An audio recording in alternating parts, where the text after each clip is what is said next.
Un traspié breve sobre el tema de Monterrey, porque en efecto, a ver, aquí hay un asunto que comentábamos antes de entrar al aire, que nos lleva al gran estado, al gran tema del Estado laico en México. Desde luego, lo que sucedió en Chihuahua hace pocos días causó cierto revuelo. El hecho de que el mandatario de Chihuahua, el gobernador, le pidió perdón a Dios por todo lo que ha sucedido en Chihuahua y le pidió al gobernador a Dios que ayude a cambiar todo lo que pues se pueda precisamente para Chihuahua, y declaró ante miles de personas su voluntad delante de Dios, precisamente para, bueno, pues encomendarle a Dios la circunstancia de Chihuahua, en pocas palabras. Eso causó en su momento un revuelo por lo que implica precisamente una autoridad política, una autoridad civil, en un acto tan abiertamente religioso como el que se protagonizó el pasado mes de abril, en donde César Duarte dijo que, bueno, pues acudía a esa misa en la capital del estado para pedirle perdón a Dios por todo lo que ha sucedido en Chihuahua y, bueno, pues para pedirle ayuda a fin de cambiar todo lo que no sea de él. Se trató de un acto para abonar por la paz. Eso fue en su momento lo que ocurrió en la inauguración del pabellón de Chihuahua y, bueno, pues ahí se reunieron las diócesis convocadas en este acto de redención protagonizada por el propio gobernador. Eso pasó, como decíamos, hace algunas semanas, y este fin de semana en Monterrey, la alcaldesa de Monterrey, que es la panista Margarita Arellanes, el sábado entregó literalmente Monterrey a Jesucristo. En una ceremonia también multitudinaria, pues ella dio un discurso en donde desde luego no había ninguna frontera entre su condición de alcaldesa y la liturgia que literalmente protagonizó en Monterrey. Una actividad promovida por la propia autoridad política y administrativa de Monterrey, que se llamó Monterrey Ora, que se llama, bueno, protagonizada también por alianzas de pastores de esa región en la Plaza Zaragoza. Ahí se oyó a Margarita Alicia Arellanes Cervantes entregando la ciudad de Monterrey, Nuevo León, a nuestro Señor Jesucristo.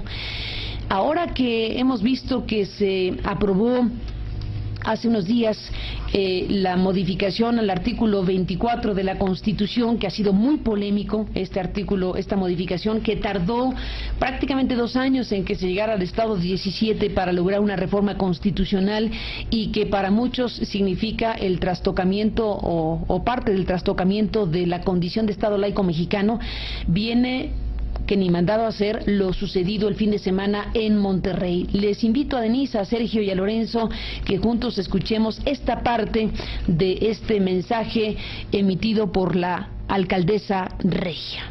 Y yo, Margarita Alicia Arellanes Cervantes, entrego la ciudad de Monterrey, Nuevo León, a nuestro Señor Jesucristo, para que su reino de paz y bendición sea establecido. Abro las puertas de este municipio a Dios como la máxima autoridad. Señor Jesucristo, bienvenido a Monterrey, la casa que nos ha santificado. Esta es tu casa, Señor Jesús, Señor de Monterrey. Gracias. En este momento, los niños reciben en manera simbólica la entrega de la ciudad a Jesús. Nosotros lo recibimos a nombre de nuestro Señor Jesucristo. Sergio Ovayo, me decías, ¿tienes otras citas ahí?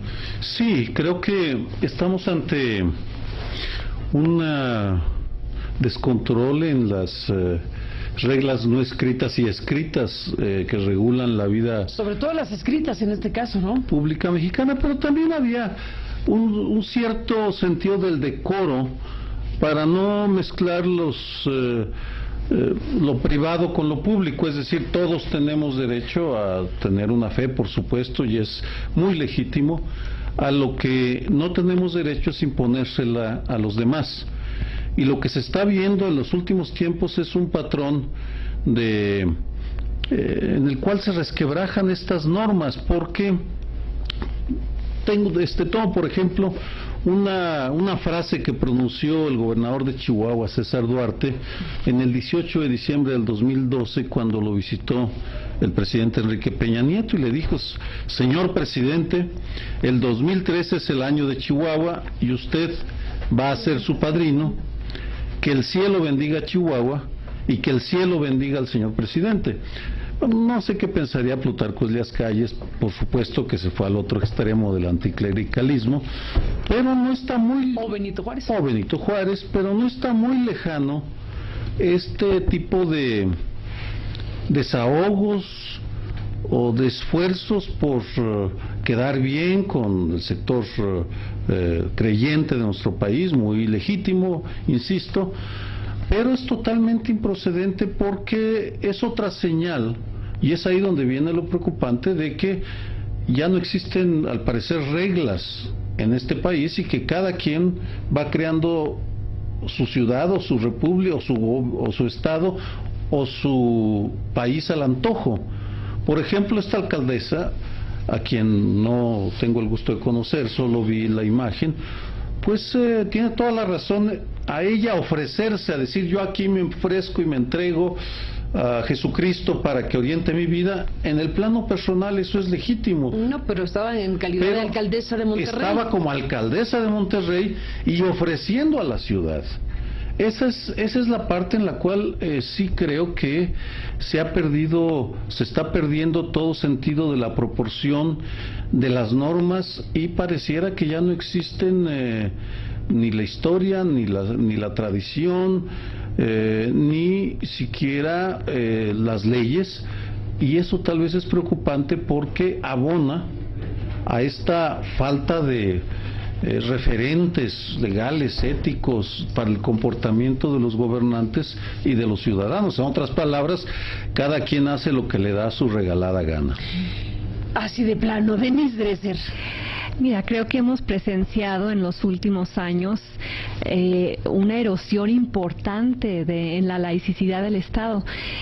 Recordemos tan solo los dos últimos sexenios panistas. Vicente Fox, en su toma de posesión, con un crucifijo en la mano, utilizando el estandarte de la Virgen de Guadalupe durante su campaña presidencial, distintos discursos muy controvertidos que pronunció Felipe Calderón a lo largo de su administración. ¿Cómo olvidar aquella acción de inconstitucionalidad que la Procuraduría emitió, recuerdan, en el asunto de la despenalización del aborto, que fue la postura oficial del Estado mexicano en ese caso que el Estado perdió ante la decisión de la Suprema Corte? Y así veo poco a poco que se va minando ese muro entre el Estado y la Iglesia que tanto trabajo y, bueno, tanta sangre costó. Y creo que valdría la pena en el caso de la alcaldesa de Monterrey una severa reprimienda pública y recordarle que, al margen de las creencias personales y respetables de cada uno, vivimos constitucionalmente en un Estado laico, y ella, como funcionaria pública y como fiduciaria de ese bien público, debe respetar la barrera constitucionalmente erigida. Está también el tema de la reforma al artículo 24 que decíamos hace un momento. Hasta ahora 17 congresos locales han aprobado las reformas al artículo 24 de la Constitución sobre libertad religiosa, por lo cual, bueno, pues ya se cumple con el requisito de haber sido avalada por la mitad de las legislaturas en los estados más uno. No se ha publicado, ¿no? Y esta es una reforma que se ha retrasado todo lo posible y finalmente se dio la condición ya hace apenas unos días de cumplirse 17 7 congresos locales. Jalisco fue la última entidad en aprobar las modificaciones constitucionales el pasado 10 de mayo de este 2013, que bueno, pues por un lado garantizan la laicidad del Estado, pero también conceden prácticas de culto religioso en público y en privado, y se abren espacios que, independientemente de que el texto de la Constitución mantiene desde luego la condición básica de Estado laico, se han abierto espacios que para muchos significan ceder ante precisamente la presión de la Iglesia católica, que es la dominante en este país. Los otros 16 congresos, bueno, pues ya también en su momento votaron a favor de esta reforma del artículo 24. Así que tenemos, por un lado, la reforma al artículo 24 de la Constitución. Ya el número de congresos suficiente para que sea promulgada, pero no se ha publicado. Hay que ver, como decíamos, todo el tiempo que tardaron en que se llegara al estado número 17, si no me equivoco, por lo menos 2 años, por lo que va de por medio ahí.